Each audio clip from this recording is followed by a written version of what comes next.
This is Tom Dillon, the Lifetime Liberal, and today is Tuesday, August 31st, 2021. The title of this rant is, can the U.S. Be a functioning 22nd century democracy with the filibuster? No. America has always been rocketing into the future. They have always gone after big ideas. They have always been trying big things. But with the filibuster, that's holding us up all over the place, especially right now. A quick history of the filibuster: created in 1806, from 1806, let's say, to 1860, used to basically quash any type of anti-slavery legislation. Let's say 1870 to 1960. Was used predominantly to quash any type of anti-lynching legislation or any type of civil rights legislation. It's the same old type of thing. And right now, let's just say from 1970 till 2021, the Republican Party is using the filibuster to basically deny and stop progress, as they want to take us back to the 1950s or back to the 1850s. As we can see, the only thing that the Republican Party seems to want to do is to keep the minimum wage low and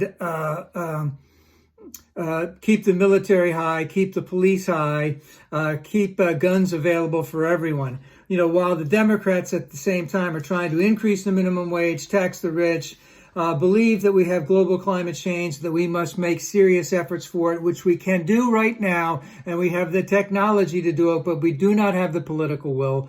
We also need to have comprehensive immigration reform, firearms safety, increase in aid to education, infrastructure, et cetera, et cetera. Again, all we see from the Republican is to create a minority, let's just call it power centers, to keep progress from going, as they only are promoting tax cuts to the rich, increasing the police, increase in the military, gerrymandering, increasing voter registration, and basically trying to deny as many economic opportunities as possible for women, the poor, and people of color. They want to keep them in their place, because when the filibuster first came out in 1806, guess the white man was king here in the U.S.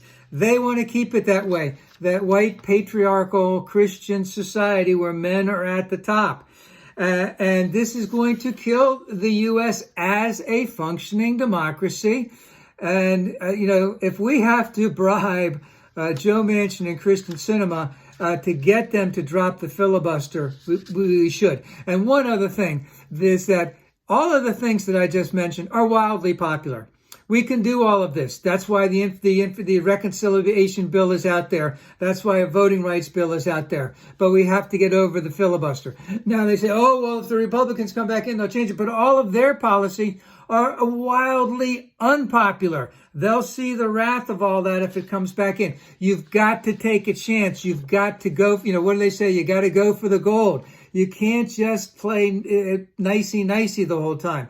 Because again, we need to rocket into the 22nd century if we want to be the de facto leader of the world. We cannot do it with the Republican Party, who is using the filibuster to deny economic upward movement for women, the poor, people of color. At the same time, it's taking our entire democracy down. We have to move forward.